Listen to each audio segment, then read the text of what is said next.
Today's Settle Smart podcast features Congressman Jim Langevin, an 11-term congressman from the great state of Rhode Island. The congressman currently serves as the chair of the Congressional Structured Settlements Caucus, and he's the longtime chair of the Congressional Disability Caucus. I am pleased to introduce Chris Larned with Arcadia and Peter Early with Ringler, who interviewed the congressman for this very special edition of the Settle Smart podcast. Well, good morning, and thank you, Congressman, for meeting with Peter and I. We appreciate your time today. Sorry we couldn't have you at the annual meeting, but this is going to work out great, and being here in your office in Rhode Island is just perfect for all of us. Well, I'm glad we could get together. We're looking forward to our conversation this morning. Always good to see you and Peter. That's great. I may as well start out with a question, and one of the biggest ones I had, was going back to your original injury years ago and how your family dealt with it. I've got a series of questions, but you're 16 years old and you had to finish high school, you went to college, and somewhere there you decided instead of being a policeman, you were going to run for office, and you ended up a congressman. It's quite a journey. Yeah, it's quite a journey is right. Obviously an unexpected journey. And certainly at 16 years old, having the rug pulled out from under you, and my whole life, my family's life was just upended and changed forever. It was certainly a significant challenge in that period of time in my life, and both tragedy and readjustment and the challenge that went along with this new reality that I was facing. It was not easy, but as a family we got through it, and a lot of it was because of the incredible community support that we had and people encouraging me to refocus, get things in my life back on track, and hopefully dream new dreams. And that's ultimately what happened, which I'm very grateful for. Fabulous dreams and great work with it. I'm curious, you had your settlement with the city of Warwick, and how did your family put into action how you would go forward? Did they have your attorneys? Did you have financial counselors? You had payments over time, periodic payments as we note them. Do you mind talking about that? Sure. Just briefly, certainly my family's attorney was representing me from the beginning, and then beyond that, having financial advisors to properly invest funds that were going to provide for my future going forward.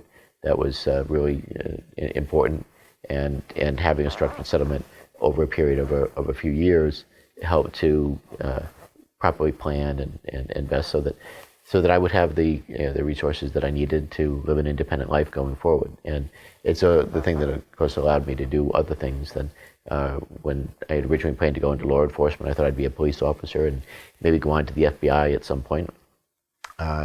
That just didn't work out, and if I was going to do something meaningful with my life, it was going to come on a different path, and certainly education was important to that. So I was able to pay for my education, both first at Rhode Island College. Well, first of all, finishing high school, I should say. So finishing high school and then going on to Rhode Island College, and then my master's was at the Kennedy School of Government at Harvard, and all in between, getting more and more interested in government politics, and one thing led to another, leaving me running for office as a way of giving back and saying thank you to the community. I guess I didn't know at the time that it was going to be a lifelong journey and commitment to public service that would lead me to running for and being elected to the United States Congress. Sure. But again, it's been an amazing journey for which I'm very grateful for, and it's both humbling and exciting all at the same time. Wow. So, Congressman, you finish high school at the best educational institution in the state, which I also happen to graduate from. And then you go on to Rhode Island College, as you mentioned, Harvard. Is there a moment where you decide you're going to run for politics? Does it happen gradually? Was there kind of an aha moment? What inspired you to go, as you mentioned, you have a changing career path. What made running for Congress the option for you going forward? Yeah, I can't say it was an aha moment other than I was encouraged to think about running for a local office. It was as a delegate to our state's constitutional convention. Every 10 years, Rhode Island voters are asked if they want to amend or redraft the state constitution. And back in 1984 timeframe or so, the voters said that they wanted to hold a constitutional convention. Someone encouraged me to think about running for that office. It was only about a 1-year position. I thought I saw it as a nice way to give back, and so I ran and was elected. 100 of us were elected statewide.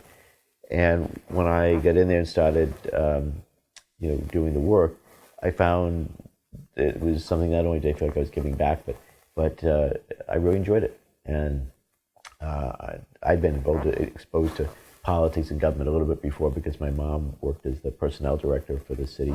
She helped the state senator Joe Walsh at the time running for mayor, and we got dragged along, and my brothers and I working on the political campaigns and stuff. So that's kind of my first foray into politics.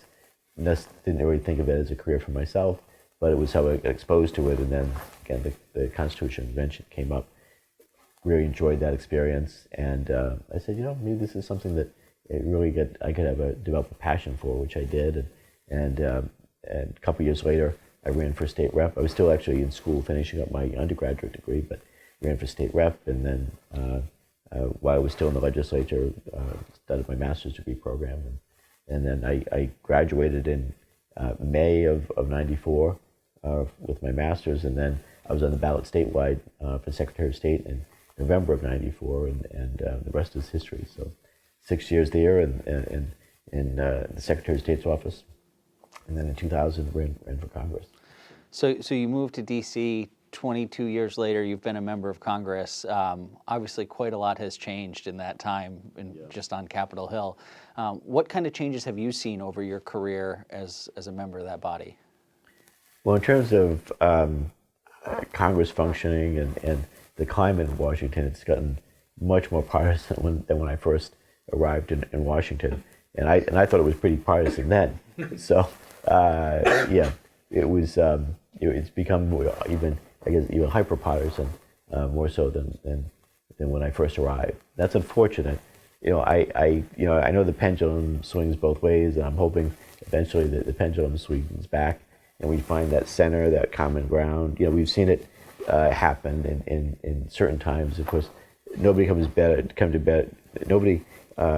to get better than the American people when the chips are down, when there's a crisis. We saw that after 9/11, of course, but and with the economic crises that we've seen, and there was 07 and 08, and now, of course, the pandemic, and we came together for the most part in a very bipartisan way.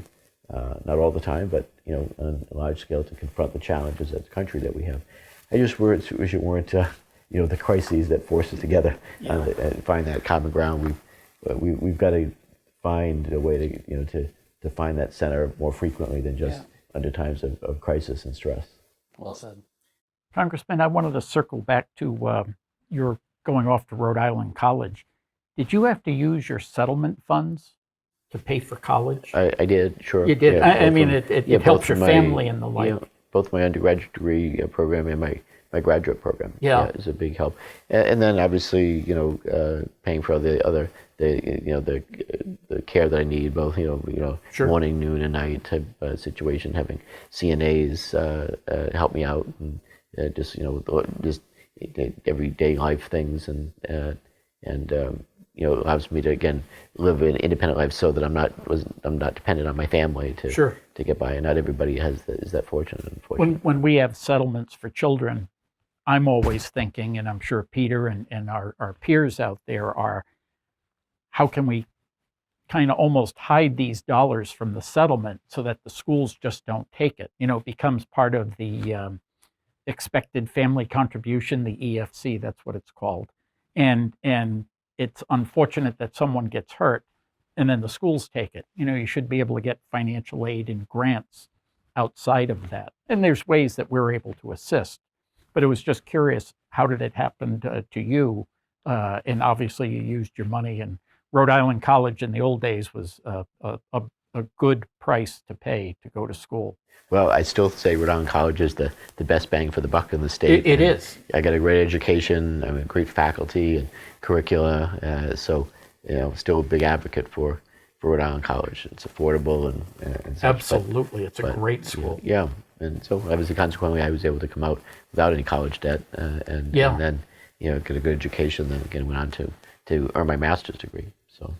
See, you talked a little bit about how things have changed in DC, maybe not always for the better, but one of the things that there have been strides on, for the last couple of decades, maybe not as far as it needs to, but there has been a lot of advances in the disability community and with disability legislation. Where do we fall short on that? Where can we improve on that? Where do you see the future of that going forward? Yeah. So I was injured in 1980, so I remember what the world was like before the Americans with Disabilities Act was passed. And then 10 years later, the ADA becomes law, and it had a profound change on the world for people with disabilities. And no longer were things like accessibility just a courtesy anymore. And that's what before the ADA was passed, it was like you were lucky if something was accessible. If there was a ramp somewhere, a curb cut, access to public accommodation. That changed after ADA, and it became a civil right that public accommodations had to be accessible, and public places had to service people with disabilities, have reasonable accommodations so that people with mobility impairments could get in the door, get into a restaurant, navigate down aisles and things like that. So that was a significant milestone moment for people with disabilities, and then years later, passing the Americans with Disabilities Act, the ADA Amendments Act, I should say. And I was in Congress then, so I worked on the passage of the ADA Amendments Act with the sponsors, and significant and very meaningful moment being at the White House in the Oval Office with President George W. Bush as he signed that bill into law, and his father was there, George Herbert Walker Bush, and so I was with the two of them and was able to thank his dad for championing and signing that original ADA into law.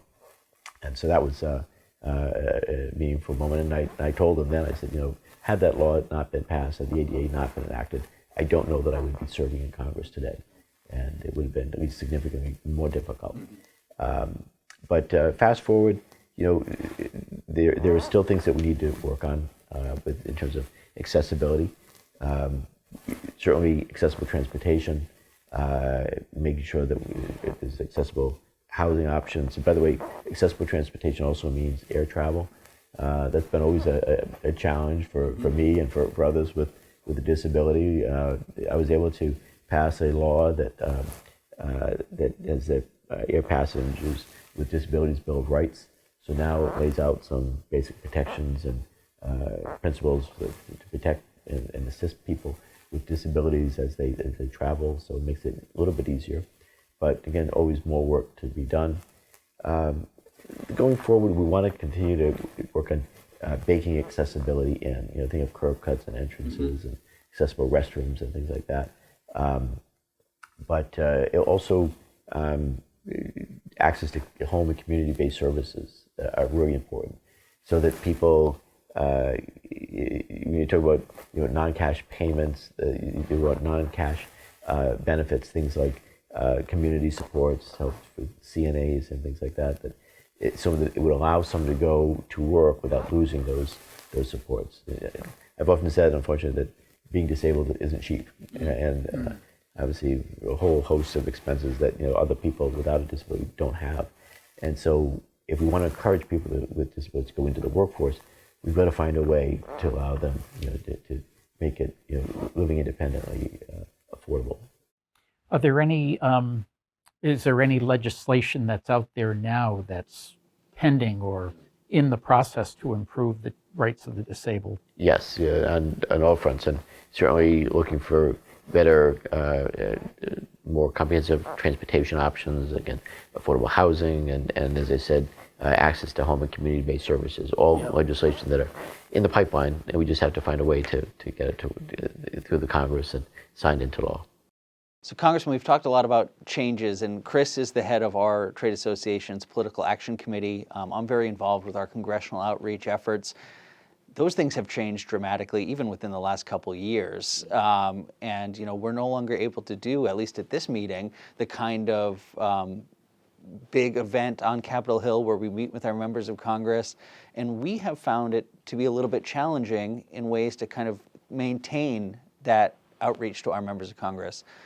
What can you tell us about effective ways for those of us as constituents to meet with our members of Congress, to tell them what it is that we do? Not everybody has the knowledge of structured settlements that you do. Right. So it's important to keep open lines of communication. And whether you're doing that with in-person meetings in the district office or in DC or over Zoom, staying engaged with members and staff is really important. And obviously there's other things like the staff turnover, right? So that the people that you met with one year may not be there the second year, and keeping in touch with both the member and the staff, I think, is really important. So and you can't assume that all the time that when there's a bill introduced that the staff and the members of Congress, the senators, are up to speed on the legislation. Always never take it for granted that that it'd be a good idea to just bring them up to speed on what you're advocating for, what's important to you. So being that constant engagement is important. So you get, whether it's in person or over Zoom, I think both are good. It's about the communication. And same thing goes with emails or letters. Is a whole host of ways that your members can stay in touch with their members of Congress, the senators.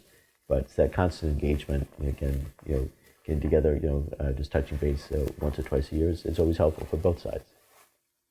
Do you find you're doing more district meeting offices than you were maybe prior to this, as folks are maybe less willing to travel, there's less access on Capitol Hill? Has there been an increase in your district office engagement with constituents? So we are slowly ramping back up to in-person meetings. They don't happen as frequently as the Zoom meetings right now. We're still doing a lot of virtual meetings right now, and it's for everybody's benefit in terms of safety and public health reasons. But as we're getting through the pandemic, and as public health guidance allows, then sometimes we're doing the in-person meetings. But again, both are good. I mean, Zoom has definitely the pandemic has forced upon us something that I don't know that would have happened this quickly otherwise. And I can remember years ago after 9/11, I was advocating for what's called an e-Congress to allow for remote committee hearings and floor debates and constituent meetings. And I couldn't get anybody to buy into it because they said, nope, we're going to do things in person like we've always done them. I remember I was part of a continuity of Congress task force, and a lot of the old timers that were on there didn't want to hear about virtual meetings and things like that. Here we are now. Fast forward about 20 years later, and we're all very familiar with everyone virtual knows meetings Zoom now. and Teams. Right. Yeah. Right. So when they say deliberative body, they mean deliberate in terms of how long it takes to get something done. Yeah. That's great. So I'm glad to hear that you like the idea of our members going to see their congressional representatives and in their district. But I just like that point that details about something can be overwhelming to a congressman on so many issues. So if professionals like Peter and I come in and can explain any aspect to you or your staff, I think that's very helpful to our members to know their responsibility is to speak to their own members of Congress and bring them up to speed on disability rights, the tax benefits of a structured settlement, and how that can help them. Yeah, absolutely. And it's all very helpful, again, as a refresher. If the member of Congress, the senators, may be already familiar with the bill, but as a refresher to, remind about the fine points of the bill, why it's so important, and also, by the way, putting a human face to the stories. Sure. It's not just about the bill that's introduced in Congress, but it's about how it's impacting real people, and so I think that's important. And you think about the structured settlements and the way that we've seen recently the gyrations of the market, right? And why sometimes Fixed and certain is what we deliver. Yeah, exactly. That certain time, certainty over time, that balance, and the predictability of having a structured settlement. I see the benefits of it. Well, Congressman, one of the things that we do at this meeting that we're attending in D.C. this week is we give out our industry awards, which is a lot of us patting each other on the back. But one award that we do not give out every year, that we give out seldomly, is what we call our Congressional Leadership Award. And this is the past two recipients, I think, were Senator Dole and Congressman John Lewis. This is truly for members of Congress who have gone above and beyond for our industry, for members of the disability community. And needless to say, you fit that definition.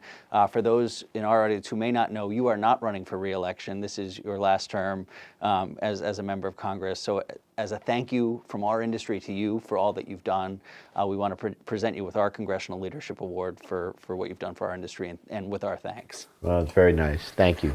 So we have a very much. certificate for you, and our mutual good friend Eric Vaughn will be presenting you with a little bit more down in your Washington office. But on behalf of the National Structured Settlement Trade Association, the Congressional Leadership Award, and as Peter mentioned, the august company that you're in, John Lewis, Bob Dole, and several others, you're the guy.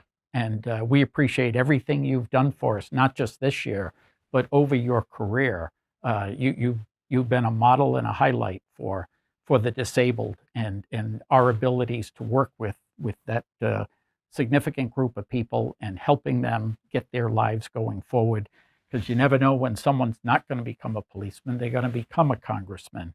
And what you've done is just remarkable. So thank you very much. I'll leave this with Mike. I'm really touched by the award. Thank you. And obviously Senator Dole and John Lewis, two people I have known over the years and tremendous respect for, and obviously we lost them both recently. Yes. But I'm in good company. That's really humbling, and I'm grateful for it. Thank you You're for the very recognition. welcome, and thank you for all you've done.